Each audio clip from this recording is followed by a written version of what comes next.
10월 25일 금요일 NH투자증권의 모닝 미팅 시작하겠습니다. 뉴욕 증시는 올랐습니다. 다우지수 0.95%, S&P 500은 0.58%, 나스닥은 0.69% 올라서 3대 지수가 동반 상승했습니다. S&P 500과 나스닥 지수는 종가 기준 사상 최고가를 기록했습니다. 백악관과 상원이 신규 투자 6천억 달러를 포함한 1조 달러 규모의 인프라 투자에 합의했다는 소식이 주식시장에 긍정적으로 작용했습니다. 섹터별로는 부동산과 유틸리티를 제외한 전 섹터가 올랐습니다. 대형 은행들의 스트레스 테스트 결과를 앞두고 금융이 1.2% 상승했습니다. 에너지와 커뮤니케이션 섹터도 각각 0.9%, 0.8% 올랐습니다. 미 국채 10년물 금리는 1.5%로 올랐습니다. WTI는 0.4% 상승해 배럴당 73.3달러로 마감했습니다. 비트코인 가격은 반등세가 이어져 35,000달러 선 안팎에서 거래되고 있습니다. 네, 오늘 저희가 준비한 자료는 총 10개인데요. 먼저 휴대폰 IT 부품 산업부터 발표하겠습니다. 이규하 연구원입니다. 아이폰 13 시리즈 하반기 이제 출시되는 제품에 대해서 좀 코멘트를 작성했습니다. 하반기 아이폰 13 시리즈가 출시 예정인데요. 시장에서 지금 반응을 좀 보면은 일단 기대치가 되게 안 좋은 상황입니다.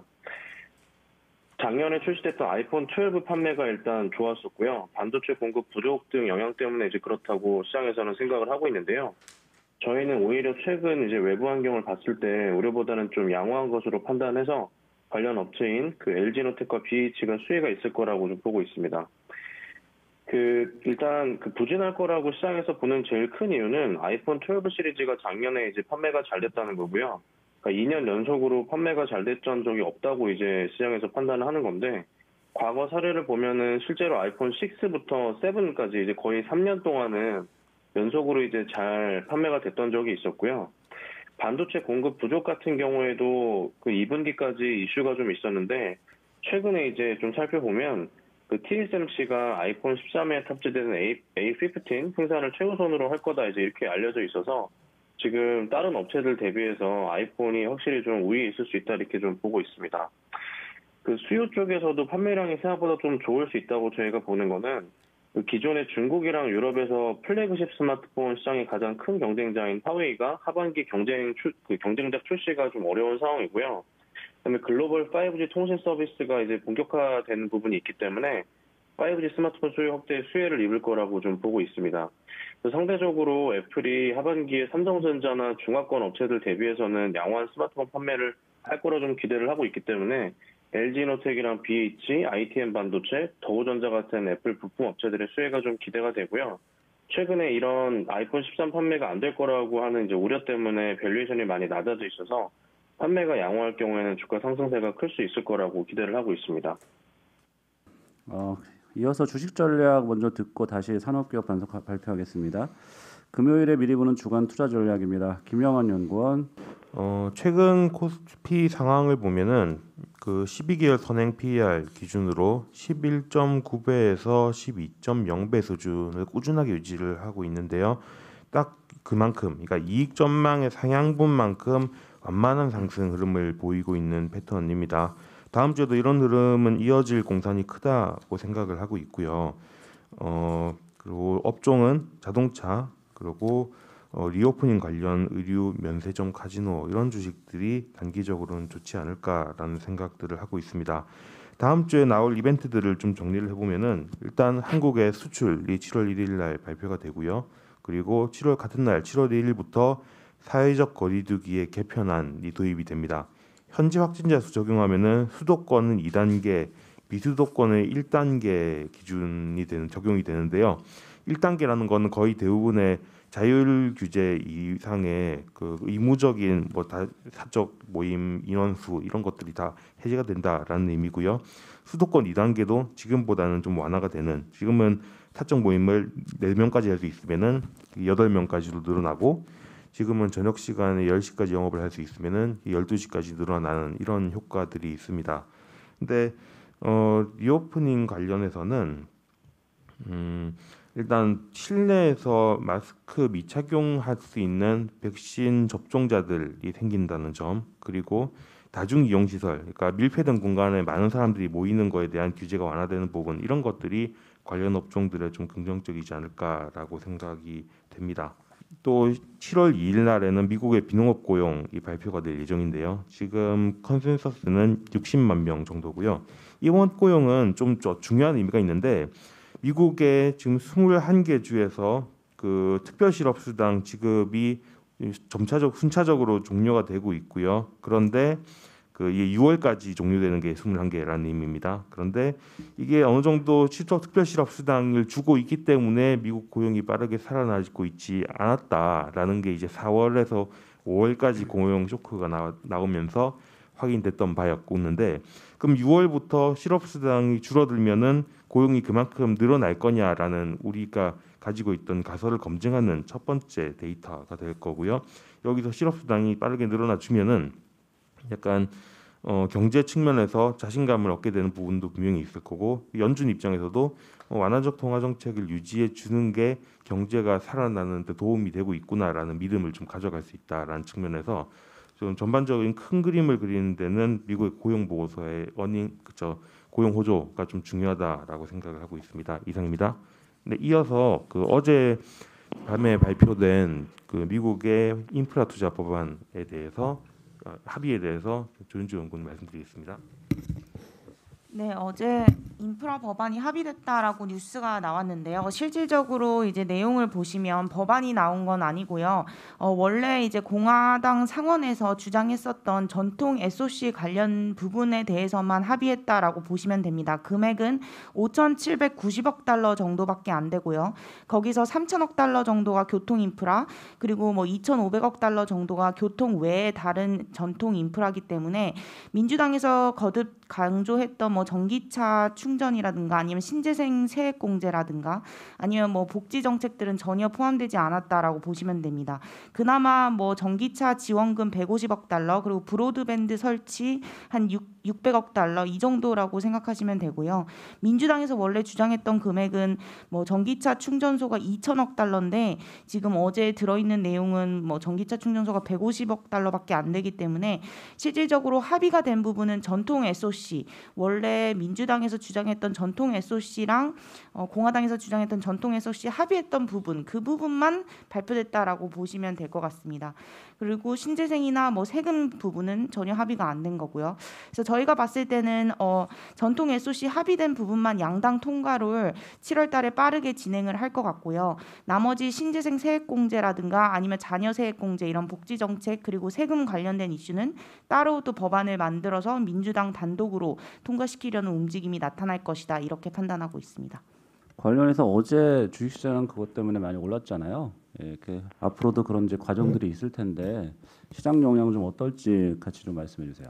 네, 일단은 전통 SOC에 대한 부분이 가장 급했던 부분인데 아무래도 미국 같은 경우는 낙후된 인프라들이 많기 때문에 그런 부분들이 이제 빠르게 더 먼저 7월 달에 통과될 수 있다라는 부분에서 좀 긍정적으로 작용을 했던 것 같고요.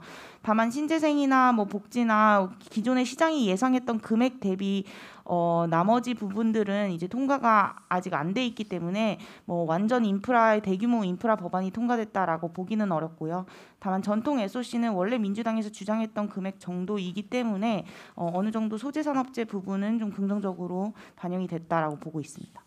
네, 저희가 소재 산업재 중심에서 IT랑 자동차로 가자라고 얘기하신 이후에 사실 시장 흐름도 그런 흐름과 잘 따라가고 있는 상황이라는 생각이 들고요. 그렇지만 또 최근에 카카오나 네이버 둘 시총 합이 한 140조나 되고 물론 어제는 조정을 받았지만 이 대표적인 두 종목의 최근 강세 이 강세의 흐름을 전략적인 관점에서 뭔가 조금 의미를 둘 수 있지 않을까라는 생각이 드는데 혹시 그런 부분에서 좀 코멘트할 내용이 있으면 좀 부탁 좀 드리겠습니다. 전략적인 측면에서는 지금 고민이 깊은 부분이 순환매가 굉장히 빠르게 나타나고 있다라는 부분이고 그리고 네이버 카카오의 상승을 자극한 부분은 네이버 카카오가 원래 좋은 회사라는 거는 다들 오래 전부터 알고 계시던 얘기지만은 금리가 조금 하향 안정되는 부분 때문에 성장주 강세가 좀 자극된 측면이 있는 것 같은데요. 저희가 생각하는 금리 레벨에 지금은 이제 하단에 더 가까운 상황이 돼 있는 상황이면은 이게 계속해서 모멘텀으로 작용하기는 또 쉽지 않다는 순환매 관점이 또 마찬가지로 적용될 수 있다는 생각은 듭니다. 그리고 이게 순환매가 기본적으로 필요한 계속 나타날 수밖에 없는 이유가 뭐냐면은 어느 한 방향으로 추세를 가지는 뭔가 산업의 흐름의 변화, 뭐 시대의 변화 이런 것들이 포착이 되거나 하지 않다 보니까 계속해서 그런 뭐 특정 분야가 회복이 어느 정도 진행이 되면은 그 다음에 좀 도를 놨고 앞으로 회복될 여지가 많은 주식들로 계속 옮겨 타고 이런 과정들이 나오는 게 문제인데 그렇게 보면은 뭐 최근 들어서 올라간 주식으로 갈아탄다라는 전략이라는 게 사실 최근의 시장에서 잘 맞지 않는다는 생각들이 들고요. 그래서 저희는 IT 자동차 그리고 뭐 리오프닝 이런 얘기들을 자꾸 드리게 되는 이유가 이런 것들은 다른 외부 변수의 영향을 좀 덜 받고 어쨌든 뭐 회복되는 방향이 분명한 분이 아니냐 그런 부분 때문에 조금 좀 순환매 때문에 혼란스러운 상황에서 중심을 잡고 가자라는 측면을 포함해서 말씀드리는 부분도 있거든요. 그래서 저희는 너무 시장 상황의 빠른 변화에 일일이 대응하지 않는 게 낫지 않나라는 생각을 하고 있습니다. 네, 이어서 채권 리포트 발표합니다. 6월 BOE 회의 자료입니다. 박윤정 연구원. 네, 6월 BOE 통화정책 회의에 대해 말씀드리겠습니다. 지난주 다소 매파적이었던 6월 FOMC 이후 BOE의 매파적 서프라이즈에 대한 우려가 높아졌습니다. 하지만 QE 목표액 축소 소수 의견은 이번 회의를 끝으로 임기가 종료된 할데인 수석 이코노미스트 한 명으로 유지가 되었습니다. 이에 매파적 BOE 우려를 되돌리며 길트채 10년 금리는 3.8bp 하락하며 6월 FOMC 이전 레벨로 복귀를 했습니다. 한편 회의를 앞두고 최근 경제 지표는 낙관적인 BOE의 전망보다도 호조를 보여 BOE는 성장률과 CPI 상승률 고점을 모두 상향 조정했습니다. 다만 여타 중앙은행과 마찬가지로 물가 상승은 일시적이라는 견해를 유지했습니다. 이처럼 강한 경기 반등에도 BOE가 대기 모드를 유지한 이유는 우선 첫 번째, 최근 인도 변이 바이러스로 코로나19 불확실성이 확대되었고 두 번째, BOE는 단기적 반등보다도 이제 중기적 성장성에 집중하고 있기 때문입니다. 특히 9월 말 휴직자 부양책이 종료된 이후에 고용과 임금 흐름을 확인해야 한다고 강조했습니다. 또한 저는 다음 정책 단계의 무게감을 고려하면 BOE가 더 매파적으로 움직이기에 6월은 이른 시점이었다고 판단합니다. 현재 테이퍼링 스케줄을 발표조차 하지 않은 연준과 다르게 BOE의 QE 매입은 12월 말 종료가 예정되어 있습니다. 즉 BOE의 다음 정책 단계는 기준금리 인상이기 때문에 시간이 조금 더 필요합니다. 하지만 BOE의 낙관적인 전망이 지금까지 현실화되고 있는 점을 고려하면 3분기 8월과 9월 회의에서 긴축 관련 힌트들이 나타날 수 있는 가능성에 유의해야 할 것 같습니다. 지난 2월 회의에서 BOE는 보유자산 축소의 기준이 되는 기준금리를 변경한다고 예고했는데 이게 빠르면 8월 경제 전망에 포함될 수 있겠습니다.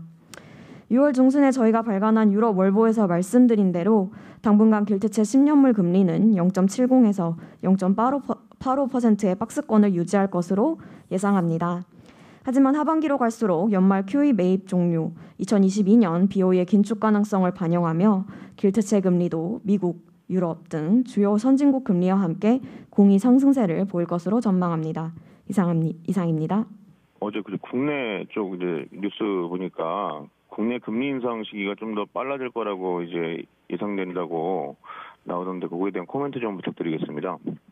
네, 저희가 2주 전에 저희 월보 통해 주보 통해서 한국은행 금리 인상 시점을 기존 내년도 상반기에서 올해 4분기 정도 당겼고요. 어제 이주열 총재가 말씀하신 대로 연내 금리 인상을 굉장히 조금 분명하게 시사를 했습니다. 그래서 기본적으로 4분기 중에서 10월과 11월에 대한 약간 시장의 논란이 좀 있었는데 아마도 저희가 보고 있는 시각은 7월 달에 금리 인상 소식이 처음 나오고 8월 달에 성장 전망치 상향 조정하면서 올해 10월 달에 첫 금리 인상을 시사할 거다라고 보고 있고요. 일단 여기서 좀 어떤 생각을 좀 하고 있냐면 보통 경제가 좋을 때 금리 인상을 시사하면 장기 금리가 크게 올라갑니다. 어디까지 금리 인상을 할지를 선반영하면서 장기 금리가 튀어야 정상인데 최근에 한국 채권 시장 같은 경우에 보시면 오히려 역설적으로 이주열 총재가 금리 인상을 시사하면서 장기 금리가 빠지고 있거든요. 그러니까 이게 어떤 의미냐면 채권 시장이 판단하기에 한국 경제가 이미 흔히 말하는 경제의 피크를 본 상황에서 흔히 말하는 리스크 관리 차원의 금리 인상이라고 한다면 오히려 국내 경기 회복세를 조금 발목 잡을 거다라고 하는 인식이 있는 거고요. 단기 금리는 올라가지만 장기 금리가 하락하면서 최근에 한국의 수익률 곡선이 굉장히 플래트닝해지고 있습니다. 그래서 저희는 여전히 단기 쪽은 굉장히 좀 불편하다. 다만 역설적으로 한국은행의 금리 인상이 리스크 관리 차원이라면 장기 채권에 대해서는 오히려 롱제로다라고 하는 생각을 유지하고 있고요.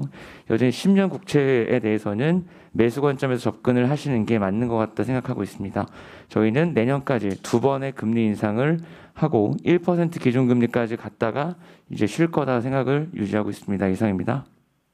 유틸리티 신재생 산업에너지하고 현대글로비스 먼저 발표하겠습니다. 정현승 연구원. 먼저 유틸리티 신재생 위클리부터 말씀드리겠습니다. 6월 22일 국무회의를 통해서 수소 충전소 설치 인허가가 환경부로 일원화됐습니다. 7월 14일부터 시행이 되고요. 이런 인허가 부분들이 간소화된다라는 부분에서는 이제 앞으로 설치 속도 사이클이 좀 더 올라갈 것으로 보고 있습니다. 실제 올해 수소 충전소는 6월 18일까지 23기가 설치가 됐었고요. 누적으로는 지금 93기가 설치되어 있는데 환경부 목표는 연내 누적 180기까지 설치하는 것을 목표로 하고 있습니다. 즉 하반기에는 대략 67기 정도가 더 설치돼야 되는 상황이고요. 이런 점들을 감안했을 때 보면 앞으로 설치 속도가 더욱더 빨라질 것이다라고 보고 있습니다. 최근에 더 빨라질 수 있는 요인 중에 하나는 첫 번째로는 하이넷과 코아이젠이라고 하는 대기업들이 잇따라 참여한 수소 충전소 특수 목적법인 SPC가 잇따라 설립된 상황이고요. 수소차가 기존의 승용차에서 상용차 충전소로도 확산되고 있다라는 부분 등이 좀 주요한 요인 중에 하나입니다. 마지막으로는 이제 연료 구입비가 수소 충전소는 사실 운영이 적자였었는데요. 연료 구입비가 비싸다라는 게 주요 원인이었고, 즉 수소 사는 비용이 비싸다는 것이었는데 한국가스공사의 대량 연료 공동 구매로 인해서 최근에 연료 구입비가 11% 정도 절감된 상황입니다. 그래서 수소 충전소의 수익성도 점진적으로 개선되고 있어서 앞으로 수소 충전소 하반기 설치량이 좀 늘어날 거로 보고 있고요. 국내 수소 충전소 건설 1위 사업자는 상장사인 효성중공업입니다. 누적으로는 시장 점유율이 30% 정도 상황이고요. 올해만 놓고 보면 점유율을 더욱더 높이고 있는 상황이라서 하반기 수소 충전소 설치 증가에 따른 수혜가 예상된 상황입니다. 두 번째로 현대글로비스 말씀드리겠습니다.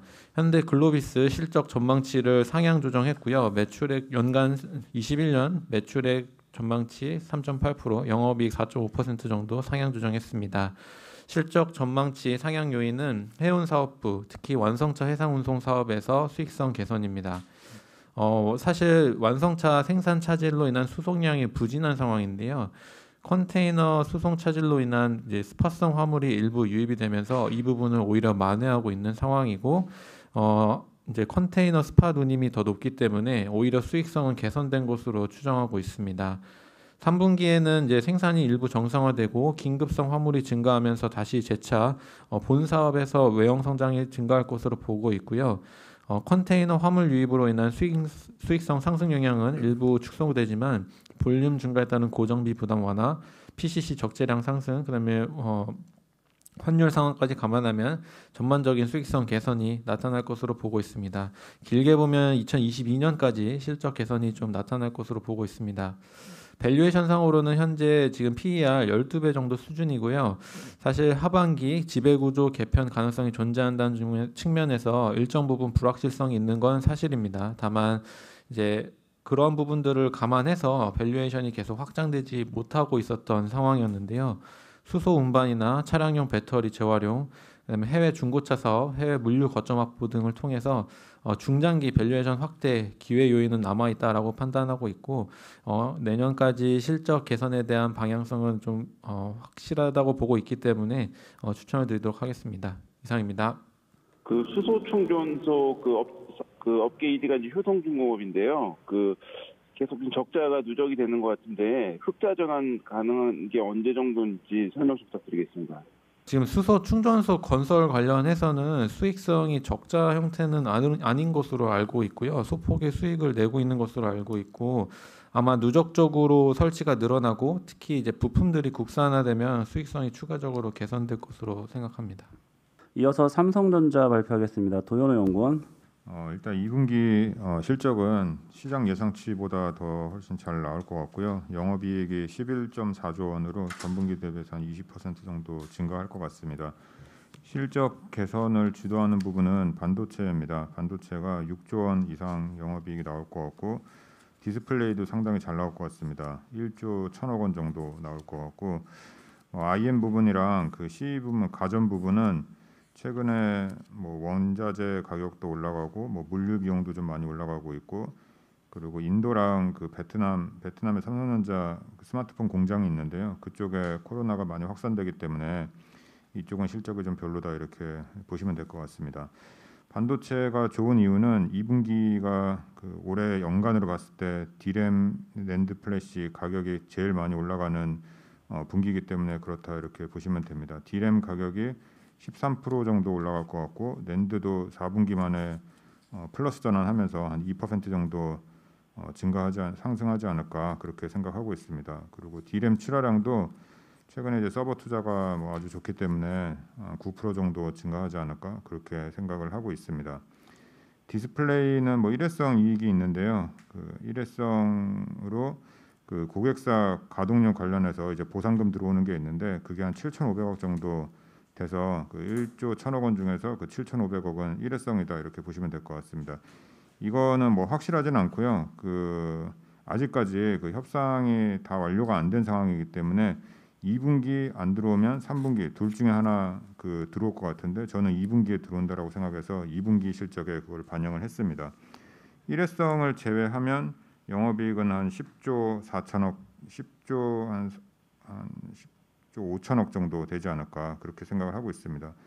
실적에 뭐 2분기가 좋기 때문에 뭐 단기적으로는 뭐 주가가 뭐 양호할 수는 있다라고 생각을 하고 있습니다. 근데 저희가 생각했을 때는 뭐 중장기적으로 2분기 아니면 3분기가 그 올해 메모리 사이클에서는 피크아웃하는 분기가 되지 않을까 그렇게 생각을 해서 투자에 좀 유의해야 된다 이렇게 생각을 하고 있습니다.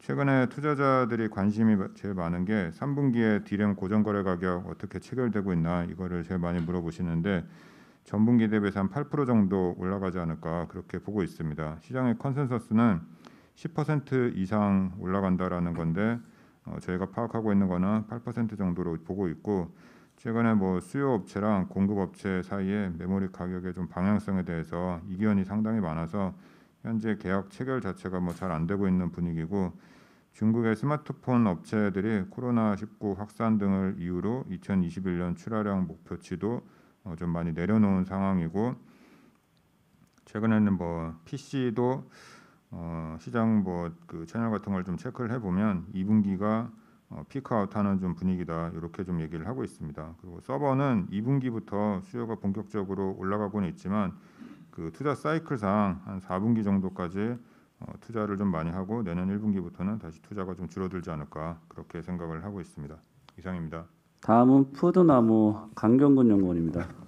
이 회사는 이제 닭가슴살, 이제 다이어트 식품과 같은 간편 건강식을 유통하고 이제 OEM을 하는 기업인데요. 이제 간편 건강식 전문 플랫폼인 이제 랭킹닷컴을 운영 중입니다.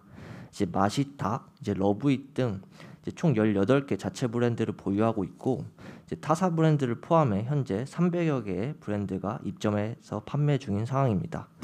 이 간편 건강식 카테고리 내 이제 독보적인 플랫폼에 기반한 이제 폭발적인 가입자 증가와 이제 외형 성장에 주목해야 된다라고 보는데요. 이 플랫폼 가입자 수는 지난 4년간 이제 연평균 53.8%씩 성장하면서 지난 1분기 말 기준 161만 명을 돌파하였고요. 올해 말에는 이제 200만 명을 기록할 것으로 예상하고 있습니다. 이제 플랫폼 가입자 수 증가와 이제 충성 고객 비중의 힘입어서 이제 매출액도 지난 4년간 연평균 51.9%씩 성장하였고요. 올해 같은 경우도 50% 이상 성장하면서 이제 고성장을 지속할 것으로 전망합니다. 여기에 또 긍정적인 점이 이제 7월부터 시행되는 이제 사회적 거리두기 개편안에 따르면 이제 헬스장 운영 시간이 기존 밤 10시에서 12시로 확대되게 되는데요.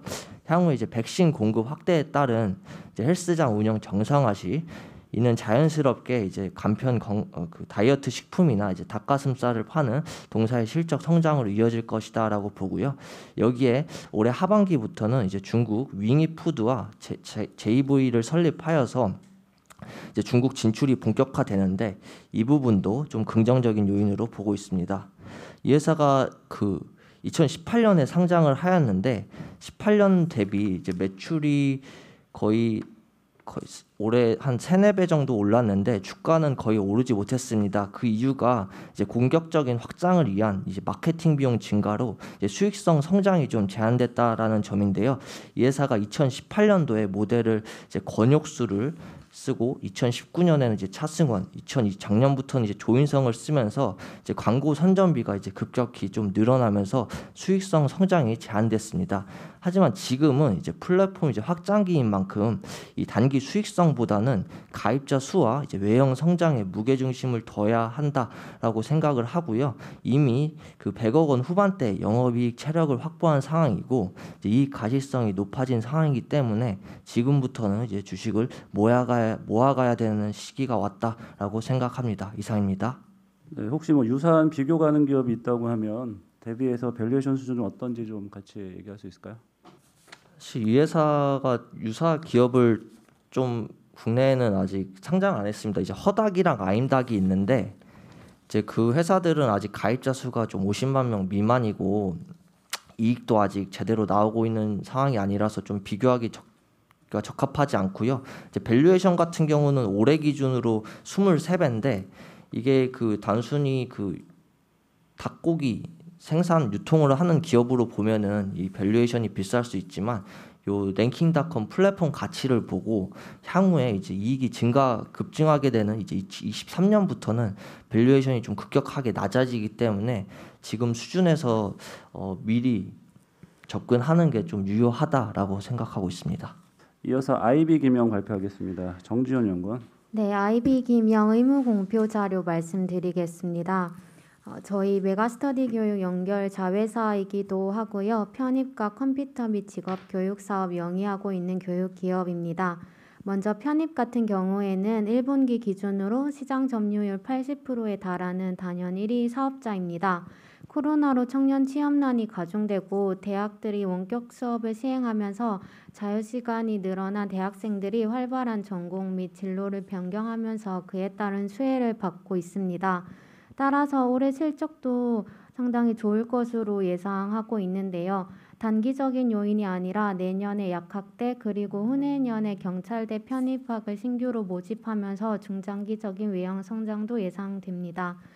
저희가 자체 강사 육성을 통해서 강사료 원가도 절감하려고 하고 있고 온라인 강의 확대를 통해서 향후에 수익성 향상도 기대해 볼 수 있을 것 같습니다.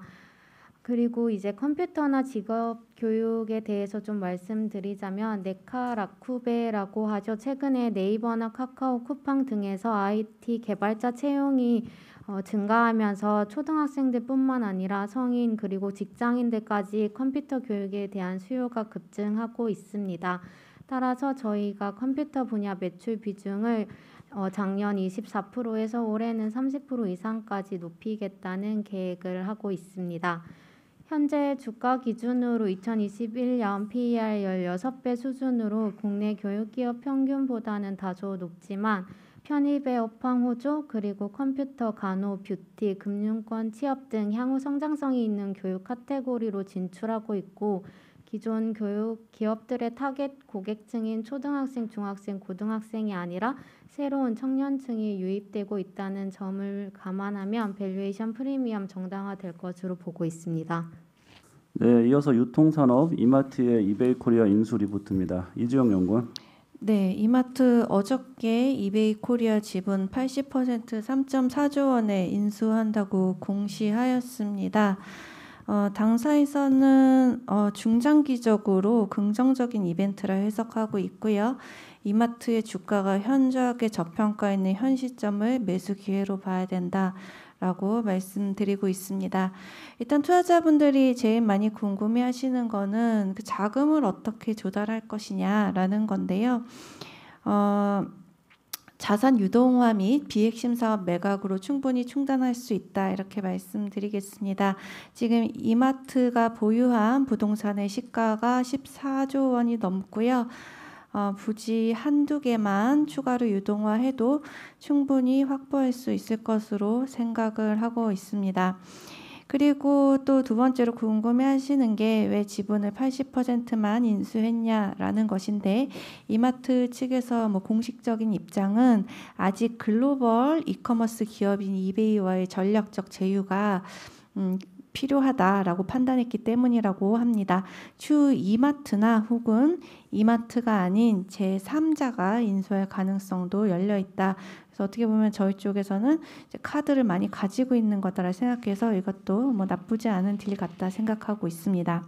이번 이제 딜이 갖는 의의는 신세계그룹이 이커머스 내 2위 사업자로 자리매김하게 되었다라는 것입니다. 지금 네이버가 27조 원으로 1위고요.